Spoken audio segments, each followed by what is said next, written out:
government PANDEF meeting agrees on way forward for Niger Delta.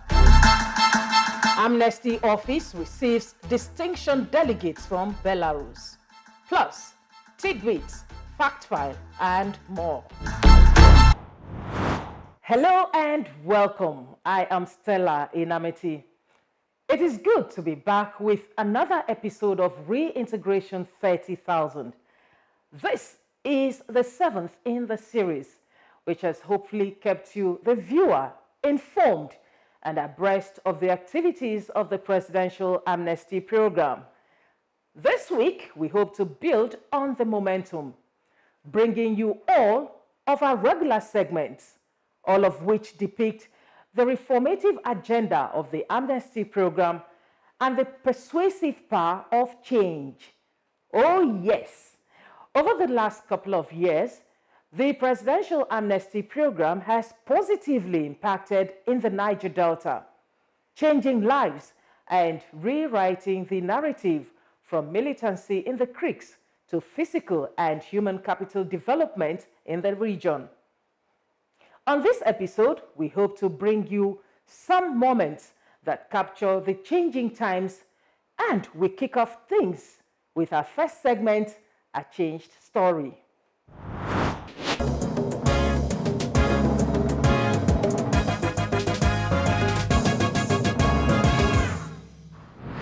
The rationale behind this segment is essentially to bring you the experiences of someone real close to the Amnesty Program, whose life also clearly reflects the mandate of the Amnesty Program.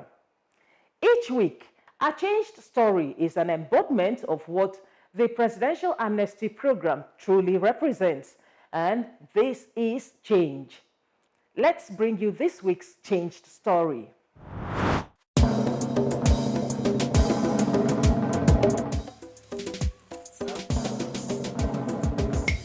My names are Mr. Ezmo Kesone from Etekuru in Ohajebema, Imo State.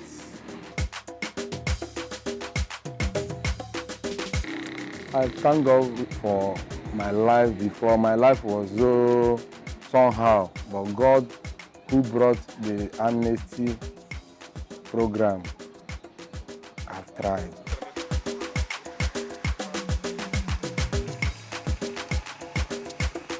We are in the creek for many years. We have been killing ourselves here because of the problem between we with oil company. So, courtesan in Ebema was so terrible. I just joined because I know that it is the way for us to survive life.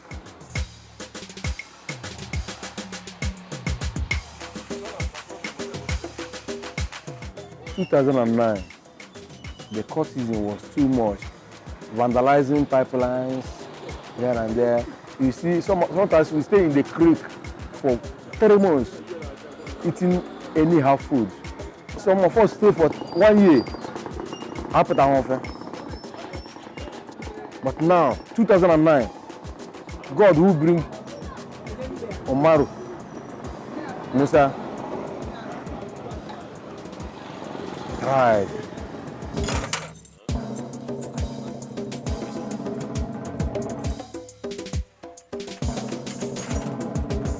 We don't know that this induction, this amnesty program, because we have the other amnesty program, we don't know what it means. Even my friend, they discourage me. Say, hey, they will kill you. You people don't should go and finish. You are here now. Government want to catch you people. I say, okay now. That my friend didn't go. But I say, I will go.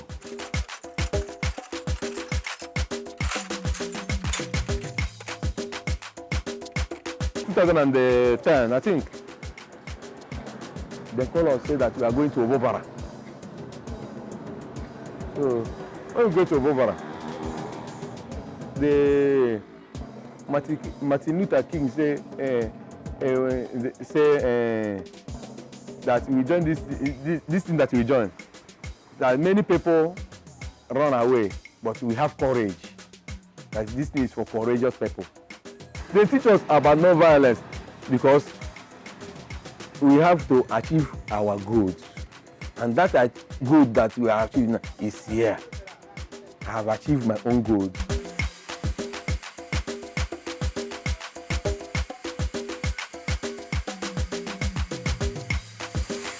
2010 when we go to Bobara, they say we should choose our skill that we learn. I still say na auto because I have the experience by selling the spare parts. So when I choose the auto mech, they carry me go Toyota Akara. We were trained in Cape Coast. I merit my certificate there at the first because when they ask bring this, I know the name because I know the names of the past. They tell me, are you a mechanic? I tell them, say, I have said motor spare parts. They say, no wonder. My certificate, I come back with 3 certificates, merits. I follow for first class students. My life has changed. I thank God because when they empower me, I can't add it for my little shop I have. As you can see now, the shop is growing, and I have boys that learn from me. The electrician here, I paid him. So, and my house, the house that I build now, I have completed it. It's meant to parking, and I married after I come back from training. The money that I saved, and now I have 2 children, 2 boys. And my life has changed. It's not the way my life used to be before. Buhari and Boro, I thank God for them, how they carry the amnesty program forward. If it's some people, they will say, these people, I don't know them. He will remove the amnesty program for their list. But they did not do that. The struggle continued. So I thank God for that. I pray for God to give them long life and prosperity.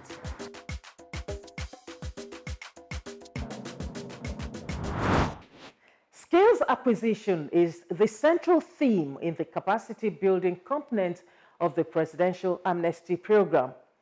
With thousands of delegates already trained, the Amnesty Office has continued to explore available opportunities to help eager delegates engage in vocational trainings with life-transforming prospects.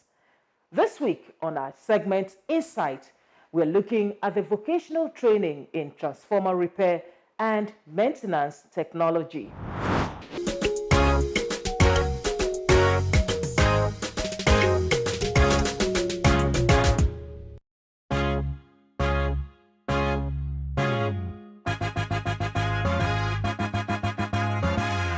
The training in transformer repairs and maintenance is clearly one of the challenging technical areas under the Presidential Amnesty Program. It is a vocation envisaged by the Amnesty Office as rather unique and relevant, considering Nigeria's strive to overcome challenges in the national power sector. There is no doubt that opportunities abound in Nigeria's power sector. And with the privatization of the sector in 2013, as well as government ceasing to be the sole owner of all power assets in the country, the private sector became quite active in efforts relating to power generation and distribution. The development boosted opportunities in the transmission and distribution portions of the value chain. The Presidential Amnesty Office veered into the power reform program, clearly aware of the prospective rising demand for skilled labor to service the sector. The office engaged 4 local partners to train delegates in relevant areas of transformer repairs and maintenance, and one of them was Brainbox Services Limited. We specialize on transformer repairs and basic maintenance and diagnostics. 23 delegates were deployed for training at Brainbox Matrix Service Limited in Port Harcourt, Rivers State for 9 months. The training was carried out in phases. In the first 3 months, the trainees were exposed to basic computer skills, internet, personal development, entrepreneurship, computer-aided drafting, and industrial safety awareness. The last phase focused on in-depth skill training in operation, maintenance and testing of power transformers and auxiliary equipment, as well as other essential power line skills for transmission and distribution substation switching. The trainees were also exposed to cable jointing, coiling, and related electrical maintenance and fitting. So when transformer is bad and I'm being called to go and perform, to show my talents, if I really know what I'm doing as an engineer. So the first test I will take is the installation resistance test. The installation resistance test, we take it so that we will know if that transformer, the coil in that transformer is bridging with the body of the transformer, or if there's water inside the transformer, or if the coil itself is, bridging with the lamination. So that's how we conduct this installation resistance test. Or if the oil is faulty, like if there's water inside the oil, do you get? So that's how we conduct the installation resistance test. If the installations are good, then after that we conduct the continuity test to know if the phases are linked together. So that's what we conduct the continuity test to know if the red, yellow, blue phases are linked together. And lastly, secondly, we conduct the ratio test for us to know the input voltage of the primary winding and the output voltage of the secondary winding. Trainees emerged as core technicians in operation, maintenance and testing of power transformers and auxiliary equipment. Most of the trainees also emerged as experts in specialized areas such as transmission and distribution substation switching. If the transformer is bad, I will tell you that I can fix it. So you bring it to me, and I'll fix it. Now let me give you an instance. You see this? Do you see this coil here? This coil is bad. This coil here is bad. Look, it's burnt. This thing is burnt. Now it is my job to fix this. The trainees demonstrated high level of commitment and competence throughout the duration of the internship. The people that comes to learn the job from us, they take 3 years before they acquire the knowledge they have. Within the few months they come to learn from us. So they are great. The experience that I have and what I saw them doing, they do it well. They perform it accurate, and at the same time they are able to interpret the readings, to know the phase that is bad and to know the phase sequence. 4 delegates were employed by Brainbox Matrix as core staff upon completion of the training. These 4, like dozens of others trained in the vocation, are currently doing well and contributing to society. At least I have an handbook now. Now with this handbook, I can make a living. With this handbook, I can put food on, I can help my younger ones, I can earn a living, you understand? The delegates who trained at Brainbox Matrix Service Limited in Port Harcourt manufactured a 200 kVA transformer that they presented to the Special Advisor to the President on Niger Delta and coordinator of the Presidential Amnesty Program, Brigadier General Paul Buru, retired.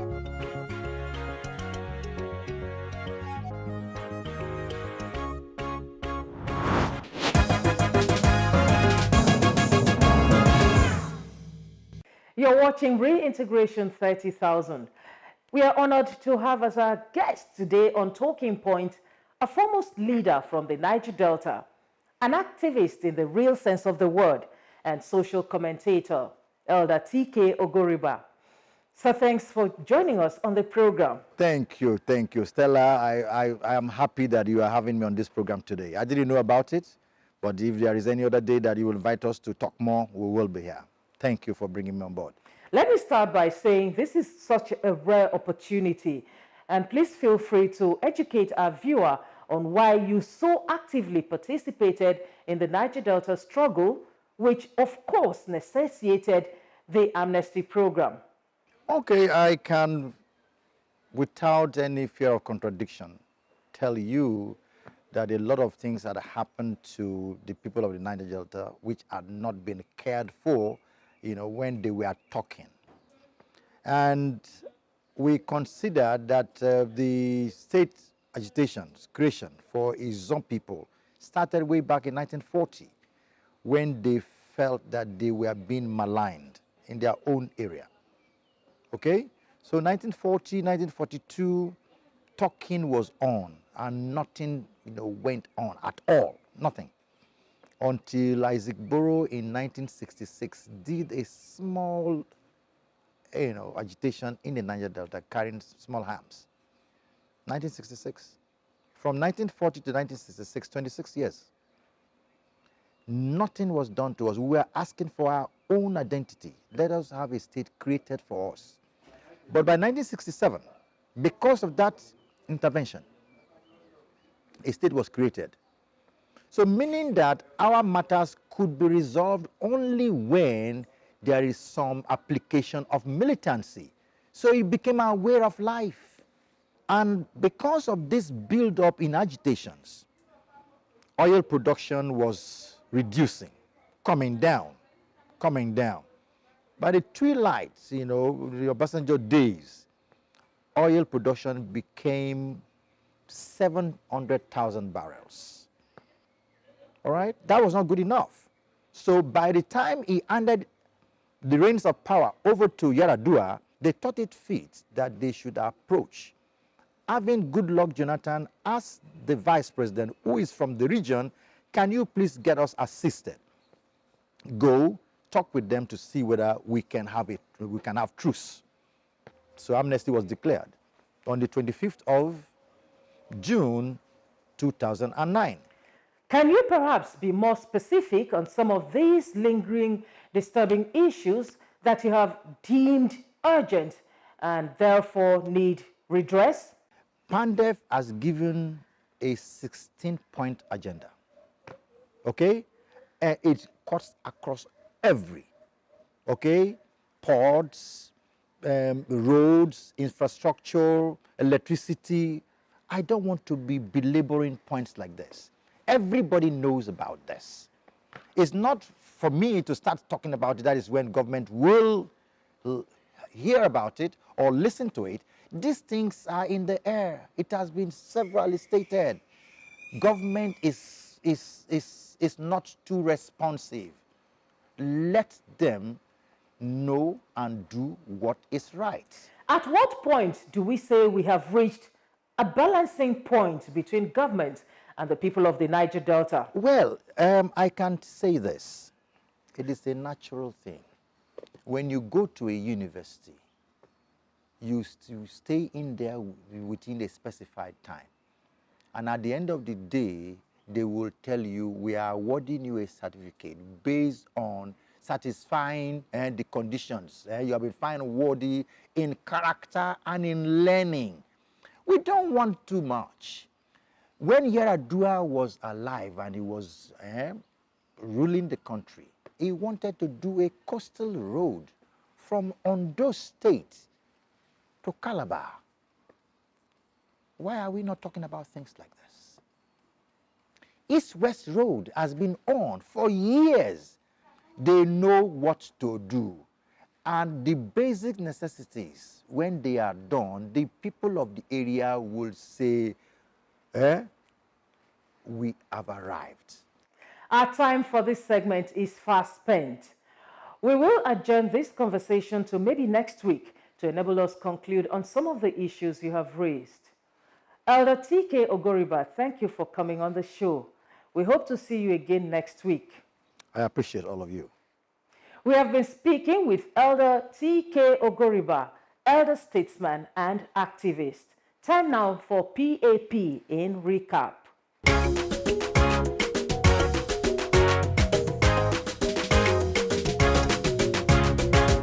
The Special Advisor to the President on Niger Delta and coordinator of the Presidential Amnesty Program, Brigadier General Paul Boro, has called on individuals and groups in the region to be patient with the federal government and allow them complete development programs and projects ongoing in the region.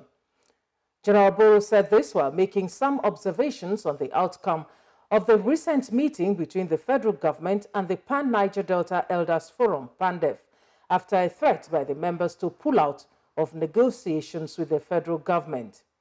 General Boro, who described the outcome of the meeting as a win-win situation, said the meeting was positive with key revelation of what the government is doing to ensure peace, stability, and development in the region. He noted the enormous amount of time and resources that the federal government has spent in the Niger Delta region through the interventionist institutions like Ministry of Niger Delta Affairs, Niger Delta Development Commission, Ministry of Environment, the Ministry of Petroleum Resources, Presidential Amnesty Program, and the Local Content Development Board.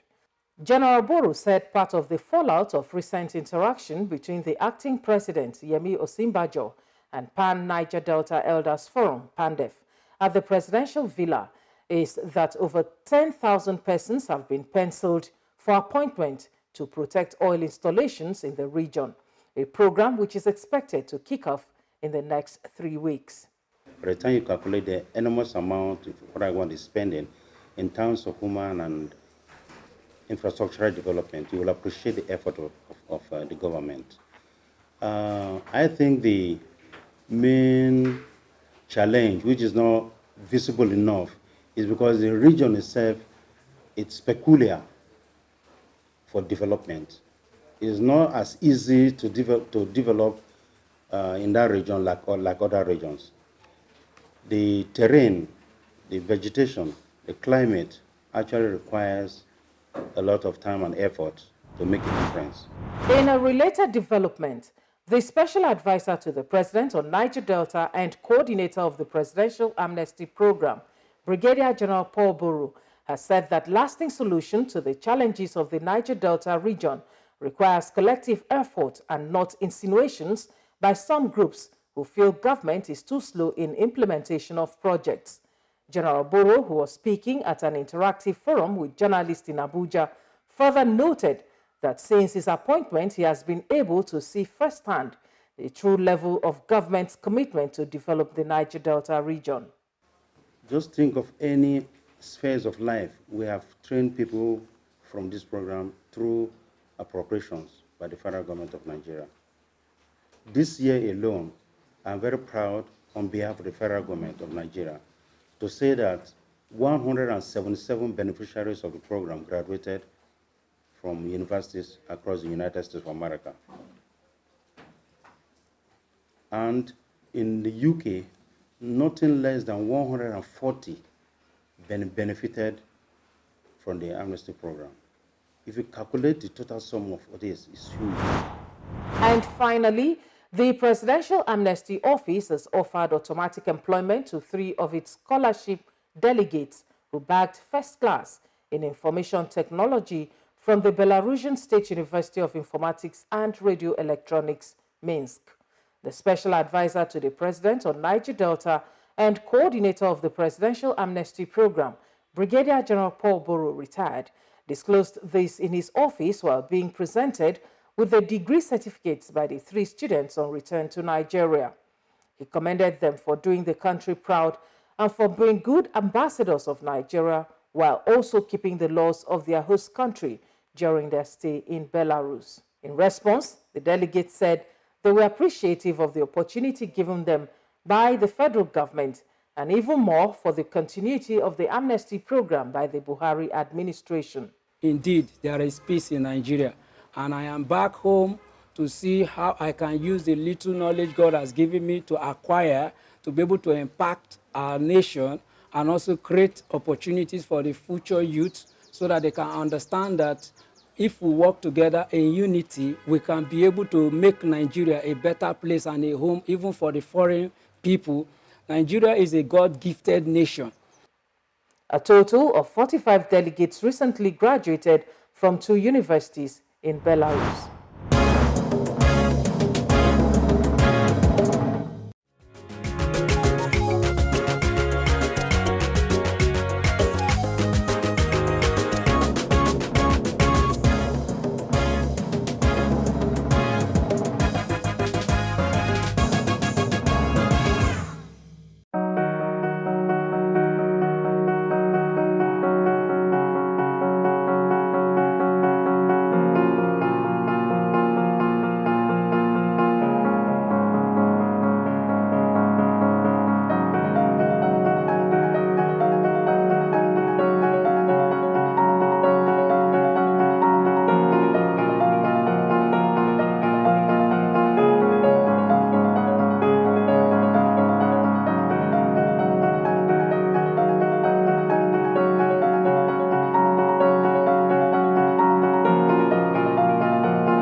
where we end this episode of the program. Do remember to join us next week, same hour, same station. Also go to our social media platforms to make your comments and contributions. Also remember this, amnesty works. I am Stella Inameti.